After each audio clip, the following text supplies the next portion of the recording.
ഒരു മനുഷ്യന്റെ നെറ്റിയിൽ ചുംബിക്കുക എന്നത്, അതല്ലെങ്കിൽ തലയിൽ ചുംബിക്കുക എന്നത്, അതുപോലെ തന്നെ അവന്റെ കയ്യിൽ ചുംബിക്കുക എന്നത്, വതഖ്ബീലു റഅസിൽ മർഇ, ഒരാളുടെ ശിരസിൽ ചുംബിക്കുക എന്നതും അതുപോലെ തന്നെ അവന്റെ കയ്യിൽ ചുംബിക്കുക എന്നതും ഹല്ല, അനുവദനീയമാണ്. അത് അനുവദിക്കപ്പെട്ട കാര്യമാണ്. ആയിഷ റളിയല്ലാഹു അൻഹ അവർ പറയുന്നു, കാനത് ഫാത്തിമ إذا دخلت على رسول الله صلى الله عليه وسلم, ഫാത്തിമ റളിയല്ലാഹു അൻഹ നബി സല്ലല്ലാഹു അലൈഹി വസല്ലമയുടെ അരികിൽ പ്രവേശിച്ചാൽ ഖാമ ഇലൈഹ, അല്ലാഹുവിന്റെ റസൂൽ സല്ലല്ലാഹു അലൈഹി വസല്ലം ഫാത്തിമയുടെ അരികിലേക്ക് എഴുന്നേറ്റ് ചെല്ലുമായിരുന്നു. ഫഅഖദ ബിയദിഹ, എന്നിട്ട് അവരുടെ കൈ നബി സല്ലല്ലാഹു അലൈഹി വസല്ലം എടുക്കുമായിരുന്നു. വഖബ്ബലഹ, ഫാത്തിമയുടെ കൈകളിൽ നബി സല്ലല്ലാഹു അലൈഹി വസല്ലം ചുംബിക്കുമായിരുന്നു. അവിടുന്ന് നബി ആയതിനു ശേഷമാണ്.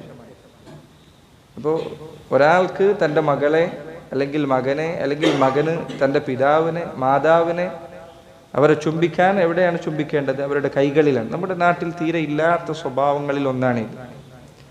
യഥാർത്ഥത്തിൽ നമ്മുടെ നാട്ടിൽ ചിലപ്പോൾ ചെയ്താൽ ചിലപ്പോൾ മാതാപിതാക്കൾക്ക് തന്നെ അതിൽ ചിലപ്പോൾ പ്രയാസമുണ്ടാകും. യഥാർത്ഥത്തിൽ ചെറിയ പ്രായം മുതൽ കുട്ടികളെ ശീലിപ്പിക്കേണ്ട, വലിയ പ്രായമെത്തിയാലും അവസാനിപ്പിക്കാൻ പാടില്ലാത്ത കാര്യമാണ് മാതാപിതാക്കളെ ചുംബിക്കുക എന്നത്. റസൂലുള്ളാഹി സ്വല്ലല്ലാഹു അലൈഹി വസല്ലം പഠിപ്പിച്ച സുന്നത്താണ്.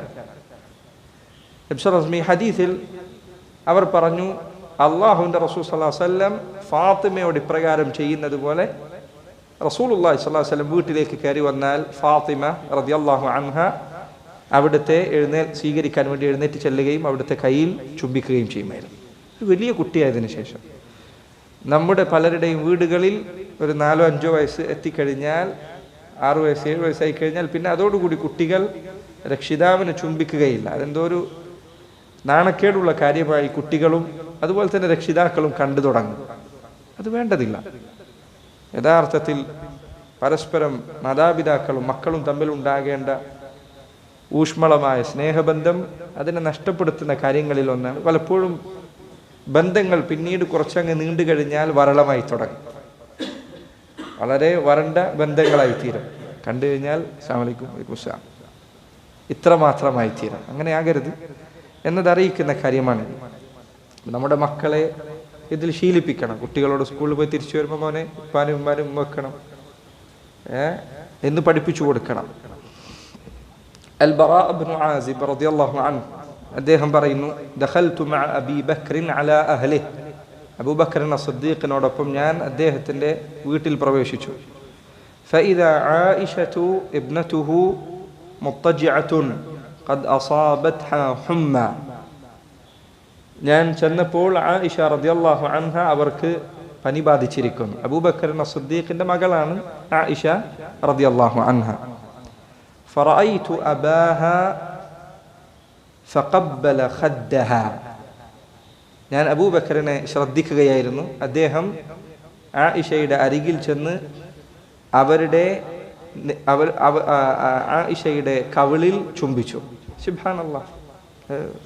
ആയിഷ റളിയല്ലാഹു അൻഹ അവർ നബി സല്ലല്ലാഹു അലൈഹി വസല്ലമയുടെ പത്നിയാണ്. അബൂബക്കർ സിദ്ദീഖിന്റെ മകളാണ്. മുഹദ്ദിസത്താണ്. ഹദീസ് ധാരാളം മനഃപ്പാടമുള്ള സ്ത്രീയാണ്. പക്ഷേ അബൂബക്കർ സിദ്ദീഖ് റളിയല്ലാഹു അൻഹു തൻ്റെ മകളെ ചുംബിക്കുകയാണ് എന്ന് ബറാ ഇബ്നു ആസിബ് അദ്ദേഹം പറയും. വഖാൽ, അദ്ദേഹം പറഞ്ഞു, കൈഫ അൻതി യാ ബുനയ്യ, എൻ്റെ പൊന്നുമോൾക്ക് എങ്ങനെയുണ്ട് എന്ന് അബൂബക്കർ സിദ്ദീഖ് ആയിഷയോട് ചോദിച്ചതായി ഹദീസിൽ കാണാം. അപ്പോൾ ഈ രൂപത്തിൽ പരസ്പരം കുടുംബത്തിലുള്ളവർ ചുംബിക്കുകയാണ് എങ്കിൽ എവിടെ ചുംബിക്കണം? അതാണ് മുൻപ് പറഞ്ഞത്. ഒന്നല്ലെങ്കിൽ അവന്റെ ശിരസിൽ, നെറ്റിയിലോ അതല്ലെങ്കിൽ തലയിലോ, അതുമല്ലെങ്കിൽ അവരുടെ കൈകളിൽ. ഈ പറഞ്ഞ സ്ഥലങ്ങളിലാണ് ചുംബിക്കാൻ അർഹമായിട്ടുള്ളത്.